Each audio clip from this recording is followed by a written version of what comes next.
Olá, nós vamos falar sobre anfíbios, um grupo em extinção. O nosso grupo é composto por Cristiane, Franciane e eu, Letícia. Eu mesma já vou começar dando uma introdução sobre o que é extinção. Então, a extinção ela pode ser definida como o desaparecimento de todos os indivíduos de uma espécie no planeta. Dizemos que uma espécie está extinta quando não existe mais nenhum indivíduo pertencente àquela espécie na Terra. Como exemplo de uma espécie extinta, eu trouxe a perereca verde da fímbria, que é a Pyromedusa fimbriata. Não sei se eu pronunciei corretamente, mas ela foi vista pela última vez em São Paulo em 1923. Desde então não se tem mais registro dela, ela nunca mais foi vista. E eu também, em minhas pesquisas, não encontrei o motivo da sua extinção, o que causou a sua extinção. Se foi mudanças climáticas, se foi o aumento de predadores, o que aconteceu. Mas ela já é considerada uma espécie extinta por conta que ela já não é vista há bastante tempo. As espécies em risco e extinção que entram dentro de uma totalidade de 40,7%, que são os anfíbios, que ele é o maior grupo de animais que está em risco de extinção. E esse grupo, ele abrange salamandras, cecílias, sapos, rãs e pererecas. Aí eu coloquei só sapos, mas é porque é uma expressão mais geral, só que nós sabemos também que existe rãs e pererecas dentro do grupo anfíbios. Então, aqui eu trouxe algumas espéciezinhas que estão ameaçadas de extinção, que é o sapinho admirável da barriga vermelha, que ele é encontrado na Arvorezinha, na cidade de Arvorezinha, no Rio Grande do Sul. O sapinho da restinga, que é encontrado em Guarapari, no Espírito Santo. O sapinho manicure, que é encontrado na Serra da Itatiaia. A rã da cachoeira, que é encontrada na Mata Atlântica. A perereca, que ela é encontrada em Cataquases, Minas Gerais. Essa perereca, a gente sabe que perereca abrange diversas espécies, só que essa perereca em específico, ela é conhecida como perereca. Ela é uma marronzinha, assim, pequenininha. A perereca de Alcatrazes, que ela é encontrada na ilha de Alcatrazes. E a pererequinha da Queimada Grande de Peixoto. Ela é encontrada na ilha da Queimada Grande. A rãzinha é encontrada no sul do Rio de Janeiro, e o sapo-folha, que é encontrado na Serra do Timbó, na Bahia. Como eu disse, essas espécies elas estão em risco de extinção, então elas ainda não estão extintas.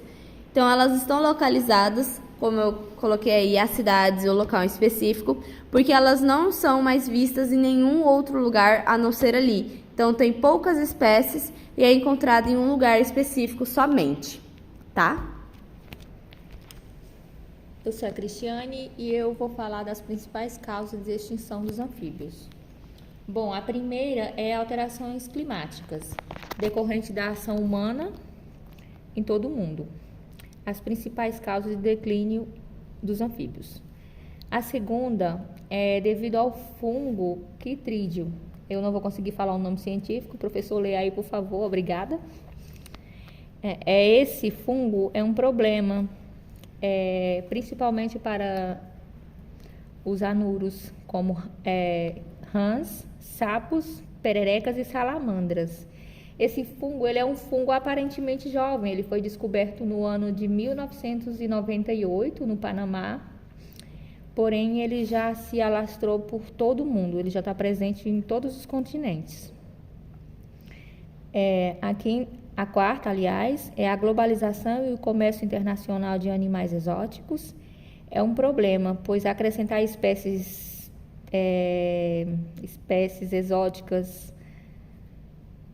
me enrolei, perdão, professor. Pois acrescentar espécies exóticas em lugares que não são os seus pode prejudicar os nativos daquela região.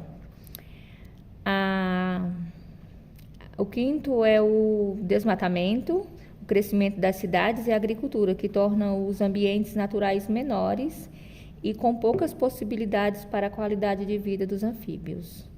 A sexta é a poluição sonora, que prejudica a evocalização, que é essencial para o chamado de acasalamento, como o professor nos explicou em uma aula do laboratório e mostrou o vídeo para dar o exemplo.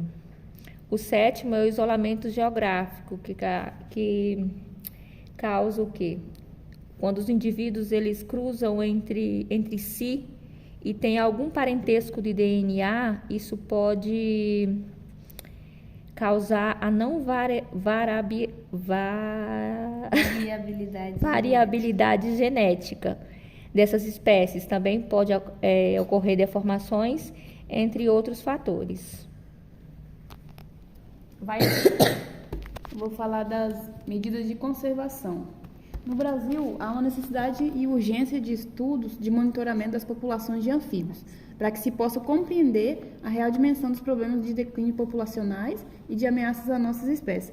Além do monitoramento das espécies consideradas ameaçadas, também há os estudos daquelas consideradas como deficiente em dados. O fato dela ser uma espécie deficiente em dados significa que ela não pode pertencer à categoria das ameaças, só que ela está desprotegida pela lei.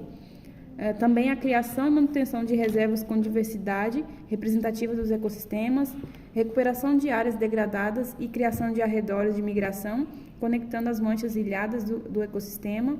Também a criação de reservas em áreas onde ocorrem espécies ameaçadas, pois o habitat natural é o melhor local para se preservar os seres vivos. Reserva atende os objetivos de conservação de diversas espécies, de diferentes grupos taxonômicos, economicamente mais viável. E algumas estratégias de conservação seriam as principais. A conservação da espécie estão relacionadas à pesquisa científica do taxon.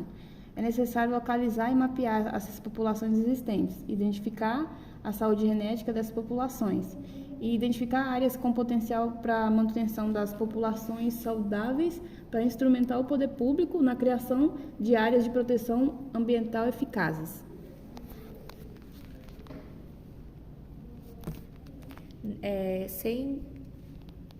Não coloquei no mapa, mas não podemos esquecer a importância dos anfíbios, né? Os anfíbios são considerados excelentes indicadores ambientais, porque são altamente sensíveis à qualidade do meio ambiente, como a qualidade da água e do ar. Então foi isso, professor. Muito obrigada. Obrigada e desculpa os erros. Obrigada, desculpa os erros. Tchau, tchau. Te amamos. Aí só faltou o coração. Bota o coração de Deus.